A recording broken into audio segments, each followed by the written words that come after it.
Bonjour à tous et bienvenue pour cette nouvelle prise en main. Aujourd'hui on va parler du Asus ROG Phone comme vous l'avez vu. Donc je remercie d'ailleurs le Café du Geek qui me permet de le tester.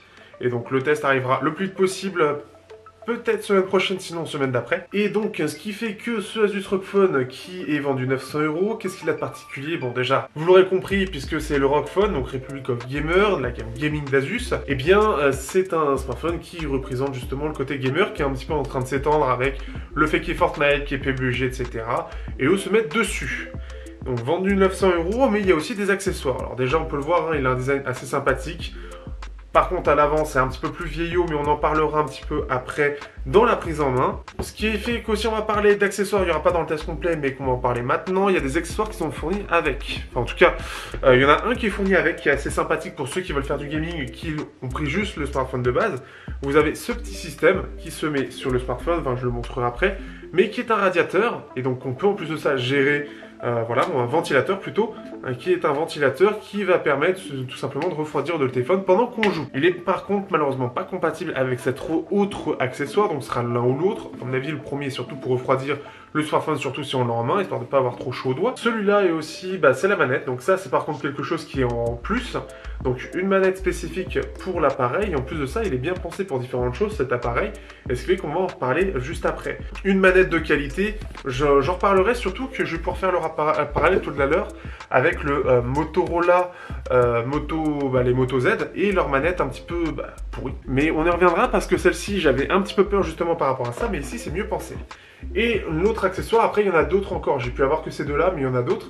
C'est le Asus alors c'est que je dise pas de bêtises, 8 Go Display Dock, qui va être un système en fait, donc c'est un dock, je vous montrerai tout à l'heure, qui va permettre en fait tout simplement de streamer, donc en gros de streamer l'écran de l'appareil sur une TV, et qui pour le coup est assez sympa. J'ai pas le prix exact, par contre je vous mettrai tout ça de toute façon, mais qui est intéressant pour ceux qui veulent faire de la console sur la télé. Même par exemple on met la manette, on met ça, et puis par exemple on fait de l'émulateur. C'est tout con comme idée, mais ça peut être une idée qui peut faire son chemin.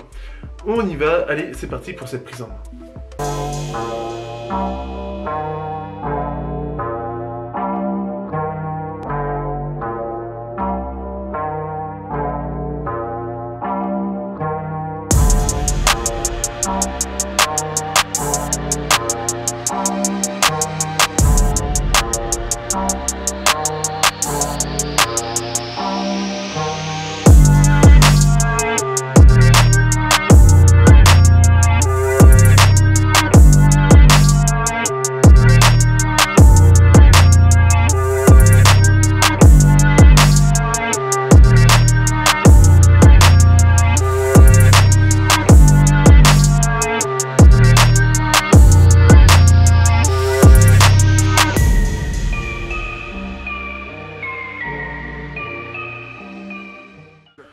Donc tout d'abord le smartphone, un smartphone qui lui est très gamer, on peut le voir au niveau du design, puisqu'il a un dos qui est en verre avec un lecteur d'empreintes qui est très allongé, mais qui a un côté gamer au niveau du design. On a le double capteur photo avec toujours ce côté design, et on a sur le côté, le côté droit, quand on regarde de face le dos du smartphone, une partie à droite qui est tout en métal, que je trouve assez original et qui fait assez gamer. Il me fait même un petit peu, alors c'est très personnel, mais je sais pas pourquoi, mais ça me fait un peu penser à du Star Wars.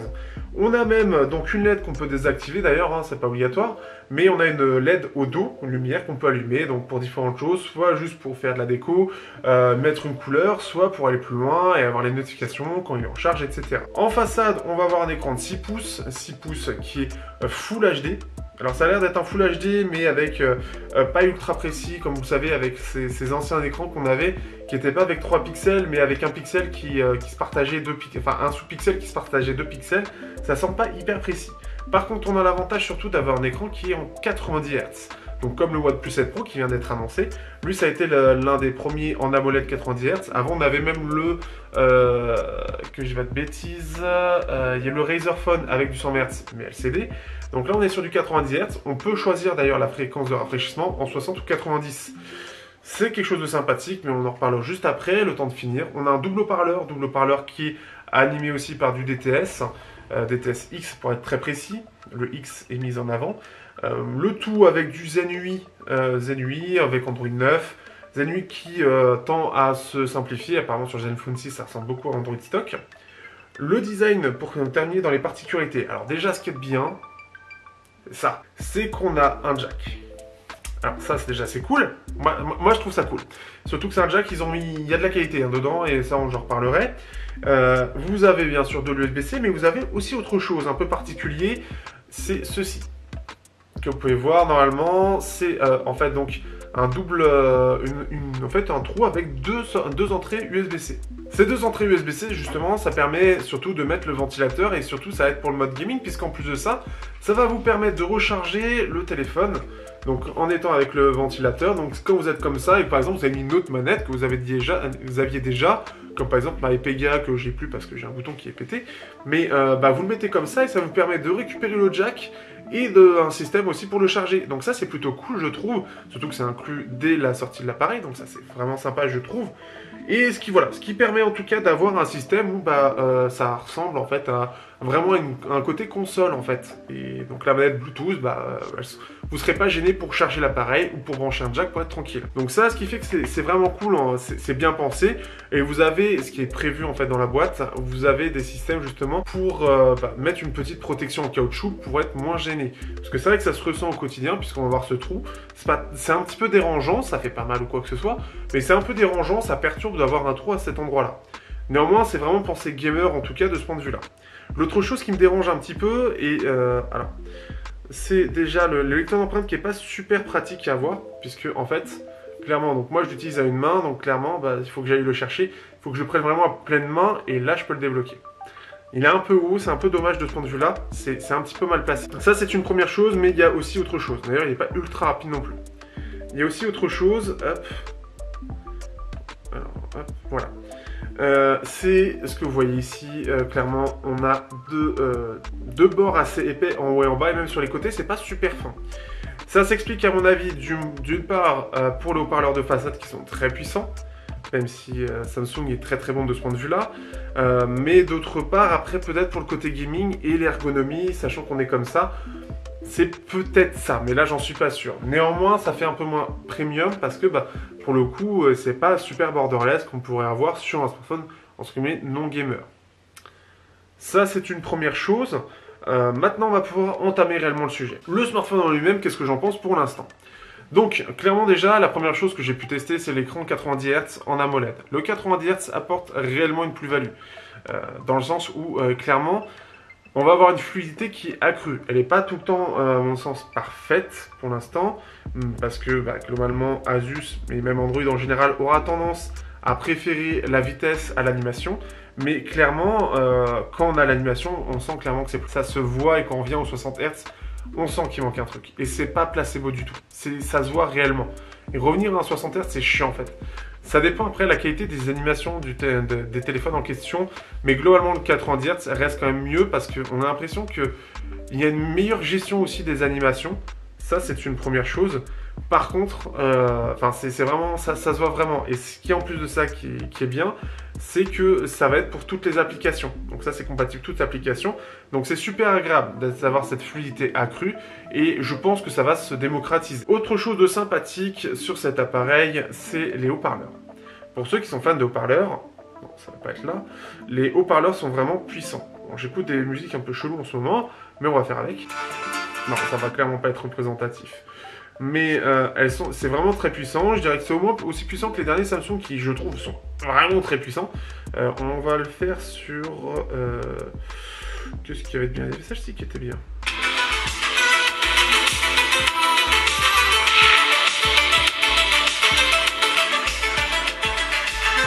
Bon, là, c'est même pas à fond. Là, je suis à 80%. Après, ça va augmenter sur tous les aigus. Mais il y a des bonnes basses. Il y a un côté, une stéréo assez bonne. On ressent vraiment ce côté stéréo. On a vraiment une bonne puissance. Globalement, c'est pas mal. C'est assez dynamique, mais c'est vraiment pas mal. C'est très puissant. J'étais assez bluffé. Donc ça, c'est une première chose. Clairement, pour le gaming, pour le côté stéréo, voilà, pour du PUBG, quand vous voulez entendre les bruits, ou que vous voulez tout simplement être à l'aise sur une série, lui, il déboîte. Il déboîte clairement, il va être dans le haut du panier en termes de double parleur, surtout que c'est du vrai stéréo, c'est-à-dire c'est pas un grave et un aigu, c'est deux complets, deux full en termes de fréquence. Ça, c'est une superbe chose. Toujours pour rester dans le son, pardon, vous avez la partie jack qui est présente, que j'apprécie particulièrement, et vous le savez, vu l'état de la chaîne en ce moment, puisque je teste de trucs filaires qui s'appellent jack. Bref, et donc ce qui fait qu'on a toujours donc un DAC dedans, qui est un TAS 2560 avec deux amplificateurs TFA 98XX. Clairement, le son, c'est du très bon. C'est vraiment du très bon. Sur le Zenfone 5Z, c'était pas mal en général, mais c'était vraiment en dessous de ce qui se faisait en général. Ici, on est aussi sur le haut du panier, donc il y a clairement, ils font clairement attention au son et ils s'améliorent de ce point de vue-là. Je suis assez bluffé. Donc, clairement, même en termes sonores, je m'éclate plutôt bien. La chose que je trouve, c'est qu'on a un côté un peu dynamique sur le son. Donc, les sons sur les aigus sont un peu agressifs, voire un petit peu, je dirais, acides. C'est un peu ça. Un peu agressif en tout cas. Et les basses sont un peu plus relevées. Donc, on a une signature un peu dynamique de base que je ne retrouve pas forcément ailleurs. Et un petit peu artificielle par rapport à d'autres smartphones qui sont très bons en termes audio. Mais clairement, il est dans le haut du panier et ça va faire plaisir. Ça va être la deuxième chose. La troisième chose, on va parler rapidement de la photo. La photo, en fait, c'est du capteur. D'ailleurs, j'ai même pas regardé les capteurs que c'était, mais c'est les derniers capteurs que l'on a en général de toute façon. C'est du Sony IMX362. Voilà, tout simplement, avec un Omnivision, j'imagine, voilà, Omnivision pour le grand angle qui est assez correct. Donc, globalement, il fait plutôt des bonnes photos. J'ai l'impression que c'est quand même bien mieux que le Zenfone 5Z où ça manquait clairement de détails. Ici, on fait des photos qui sont vraiment sympathiques. Après, par rapport au Zenfone 6, forcément, ce sera sûrement moins bien. Mais il se défend bien, on a des belles couleurs, on a plutôt pas mal de détails, ça n'en regorge pas. Mais il se défend vraiment bien, je trouve, de ce point de vue-là. Il est plutôt bon. J'aime bien les couleurs, j'aime bien le rendu de la scène globalement. Donc là-dessus, il se défend bien, même de nuit. Par contre, là où il se défend vachement bien, et j'étais assez étonné, c'est surtout qu'il fait du 4K 60 fps, que j'avais déjà vu, je crois, sur le Zenfone 5Z, si je dis pas de bêtises. Et donc du 60 fps stabilisé en plus de ça, et la stabilisation est super bonne. J'étais assez impressionné. Donc là-dessus, c'est l'un des rares acteurs à faire du 60 fps, parce qu'ils sont loin de l'être tous. Il n'y en a pas beaucoup qui le font. Eux le font, et le font bien. Donc là-dessus, clairement, c'est pas mal. En plus, même la qualité audio de la prise de micro, je fais généralement pas trop attention, mais en tout cas ici, elle est bonne. Donc voilà, déjà, globalement, il est assez polyvalent, puisque pour la vie de tous les jours, et dans différents cas, il va clairement convenir. Donc ça, c'est vraiment une bonne chose. Allons au cœur du sujet dès maintenant et on va parler de la chose qui va faire plaisir aux gamers, c'est bien justement la partie gaming. Il faut savoir qu'il y a un système de pression qui va permettre notamment, alors on peut lancer des applications mais par défaut on peut lancer le mode X qui va permettre de booster la fréquence, on va passer de 2,8 à 3 GHz. La fréquence GPU aussi est augmentée, donc clairement il va être en surcadence et ça se voit d'ailleurs au niveau des scores GFX puisque c'est comme ça que je l'ai lancé. Et déjà c'est une première chose. On a un système ici qui va nous permettre justement déjà de voir l'état de l'appareil. Donc ça fait très gamer, hein. Ça fait super gamer, ça fait très technologique, mais on va pouvoir gérer des profils de jeu. Donc qui va permettre en fait justement selon les jeux qu'on va choisir, est-ce qu'on nettoie la mémoire, à quelle fréquence va être l'appareil pour ce jeu-là, sachant qu'on peut choisir entre 2,1 et 3 GHz. Le taux de rafraîchissement, si c'est comme le système, donc, ou si on peut forcer le 60 ou le 90. L'anti-crénélage, donc c'est-à-dire ne pas avoir cet effet d'escalier et de bloquer les alertes, c'est différent. Donc ça, on peut le faire pour chaque profil. Donc ça, c'est ce qui s'appelle le génie du jeu. On peut même enregistrer ses parties avec, etc. On va voir Air Trigger. Donc, alors Air Trigger, justement, ça va être, hop, ici, le système de pression. Donc on peut avoir beaucoup de fonctions qui vont être liées à ça et qui se gèrent dans cette application qui est un espèce de centre de contrôle gamer. On a même la gestion de la vitesse du ventilateur. C'est-à-dire, donc, vous avez ce système-là. D'ailleurs, j'en profite pour dire, alors vous êtes prévenus quand même, mais vous avez deux USB-C. Vous en avez un qui est en rouge ou orange, en tout cas, qui se voit un peu plus. Et donc celui-là, il ne faut rien mettre. Et c'est ce qui, à mon avis, doit servir pour la partie audio. Et donc cette double chose, donc on la lève ici, donc on la lève un petit peu, et donc on le glisse ici. Hop. Voilà. Donc il va le détecter. La mise en station d'accueil de votre Rockphone sur un accessoire doté de ventilateur peut affecter la qualité audio des appels et enregistrements téléphoniques. Lorsque les microphones intégrés sont actifs, le ventilateur est désactivé. Vous pouvez modifier cela dans les paramètres du centre de jeu. Utilisez le port latéral pour la recharge ou le transfert de données. Donc, hop. Voilà un petit peu. Ce qui fait que donc on peut voir ici que l'option s'est activée pour le ventilateur.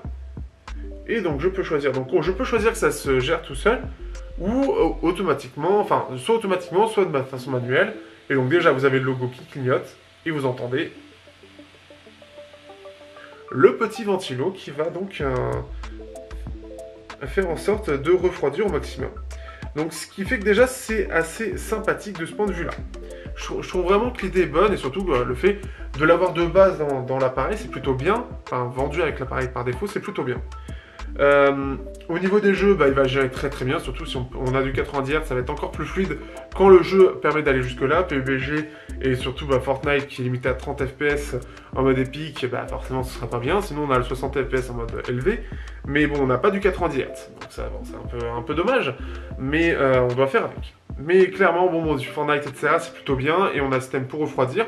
On a d'ailleurs la manette, je vais vous faire une petite démonstration pour vous montrer, et aussi justement le dock. Donc clairement, c'est vraiment sympa d'avoir tout ça. Ça va ajouter vraiment des plus en fait, qu'on n'a pas forcément le Black Shark, on aura juste la manette en plus. Ici, on va avoir vraiment d'autres accessoires. D'ailleurs, certains youtubeurs ont carrément une valise d'accessoires, une vraie valise, pour dire à quel point ils ont mis ça là-dessus. Et après, bon, on va aller sur cette partie gamer. Pour le reste, après, de toute façon, vous le verrez sur le test. Zen UI, l'autonomie, la qualité des photos avec plus de photos, etc. Mais globalement, c'est un appareil qui est sympa, qui est vraiment très sympathique, qui est complet, qui est plutôt bon partout, mais surtout, c'est l'encombrement qui est un peu épais parce qu'il n'a qu'un écran de 6 pouces, mais il est clairement dans un corps de 6.4, voire 6.6 pouces, hein, clairement. Après, on peut pas tout avoir. Là, c'est du gamer, full gamer, donc c'est clairement la cible et ça se voit. Si vous voulez quelque chose de plus borderless et plus quotidien, on va dire, c'est pas forcément l'appareil sur lequel on va se tourner. Allez, on passe sur la partie où je vous montre la manette. On se retrouve directement sur Fortnite avec la manette qui est lockée. Et donc là, je suis sur le Ouija Dock que vous voyez en dessous, juste en dessous de la clé, là où il y a écrit Asus, justement. Donc là, le contrôle, c'est pas génial, il faut l'avouer. Surtout que là, en plus de ça, on a le côté très automatique des gens en face. Donc ça, c'est très chiant. Parce que moi, je suis avec une manette, mais pour le coup, je suis en train de prendre le coup. Donc la manette, elle est comme ça sur le Asus. Voilà. Donc en fait, ce qui fait que vous avez une partie USB-C. Donc il est connecté en USB-C dessus. Et vous avez une partie qui est extensible au dos. Comme vous pouvez voir ici, en fait. Ce qui permet d'avoir une manette qui se rétracte très rapidement. Alors clairement, déjà, ça fait très longtemps que j'ai pas joué à Fortnite sur mobile, donc ce qui fait que je pige rien de ce qui se passe. Le côté par équipe, ça me dépasse un petit peu parce que j'ai l'habitude du 1 versus 1. En plus, c'est du élimination par équipe avec réapparition, ça me dépasse un peu. Mais ce qui fait que donc là, j'ai pris un peu en main, la vidéo est hachée, donc je l'ai refait. Là, je me fais tirer dessus, je ne vois même pas la personne qui me tire dessus. Je pige pas, je pige strictement rien. Donc ça, c'est très chiant par contre. Donc je me fais défoncer depuis tout à l'heure. J'ai fait un kill de merde. Mais ce qui fait que après ça peut être sympathique, je pense qu'il y a surtout une très grosse prise en main à faire. Par contre, ce que je remarque par rapport au Ouija Dock, c'est que...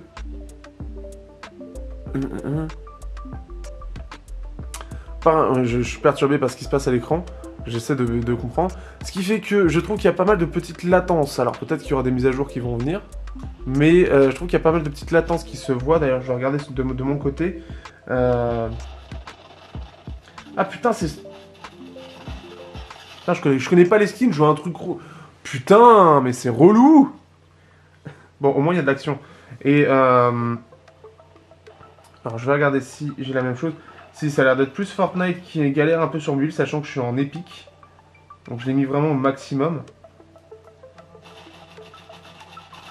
Allez, putain, mais je suis une grosse bite.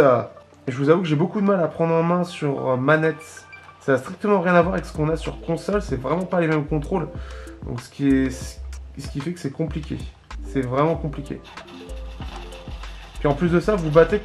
Quoi? Vous battez contre des gens qui sont en tir automatique. Donc ça, c'est un peu chiant aussi, hein. C'est pas pratique. Clairement, PUBG devrait être un peu plus adapté, mais il ne l'est pas. Donc après, vous pouvez jouer... Bon là, je suis à la manette, hein. je fais le doublé aussi. Bref. Et... Quoi? Mais c'est n'importe quoi! Ah la vache! Ah ouais, non, mais par contre, ça c'est mal fait. Mais sinon, je trouve les sticks vraiment sympathiques. Je trouve que la prise en main, elle est vraiment bien parce qu'on a quelque chose qui est quand même assez épais. Hein. D'ailleurs, on peut voir qu'on peut brancher le jack et l'USB-C ici, donc pour charger et tout. Donc, ce qui fait que c'est assez cool, parce que ça permet en fait de ne pas perdre des fonctions qui sont importantes. Oula. Des fonctions qui sont importantes d'utilisation, comme le jack justement, qui peut être chiant. Donc, si vous voulez justement être tranquille et ne pas utiliser les haut-parleurs, c'est une bonne chose. D'ailleurs, ce qui fait qu'on a le son que depuis la télé. Mais voilà, le problème c'est qu'on l'entend, hein, le son n'est pas très fluide. Oui, oui, un kill! J'ai fait un kill! Oh oui! Voilà, hop, allez, on commence à faire des kills, ça commence à le faire. Mais il y a plein de... Comme je suis en épique, je sais pas si le jeu en épique sur un S845 est vraiment fait pour... On va vérifier rapidement que je confirme. Même si je suis en mode X, je pense que ça, c'est pas super. Sauvegarder. Sachant qu'en plus j'ai mis la résolution à 100%, c'est peut-être pas la meilleure des idées.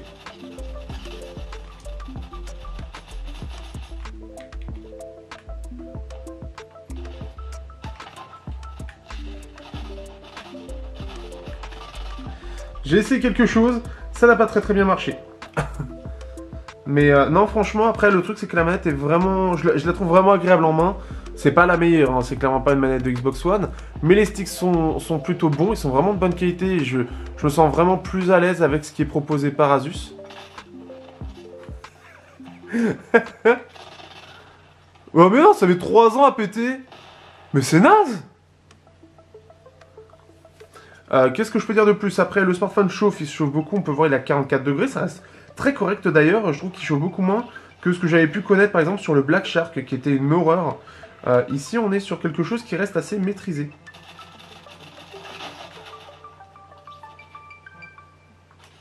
Oh.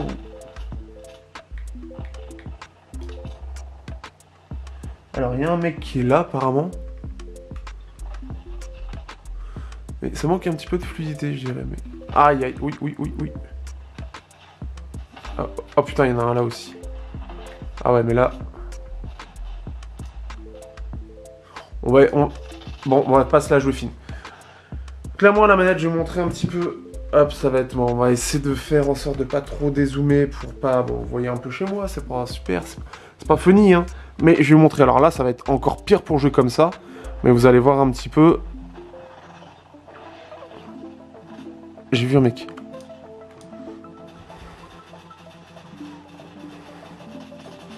Ah putain, j'ai eu du mal pour le viser. Surtout qu'il y a la visée automatique, c'est compliqué. Là, en plus de ça, on doit se battre vraiment. Ce qui fait que vous pouvez voir aussi la latence qu'il peut y avoir. Oula, hop. Donc là, hop, ici, il y en a un juste là. Là, on a des kills, c'est bon, je me réveille un petit peu. Ah putain, par contre, le snipe, il fait mal. En fait, c'est vraiment, vous pouvez voir la différence. Vous pouvez voir d'ailleurs la différence avec ma télé LCD et la MOLED. Bref, ce qui fait que vous voyez vraiment le jeu, comment il tourne. C'est vraiment cool de ce point de vue-là. On peut voir réellement que ça tourne plutôt bien. Même à la manette, j'arrive à me débrouiller. Après, c'est une histoire d'adaptation. C'est surtout ça. Surtout, je joue tellement jamais sur console que j'ai vraiment pas l'habitude. Ça se voit d'ailleurs, hein, les contrôles sont assez mauvais. Par contre, je vois... Aïe, aïe, aïe.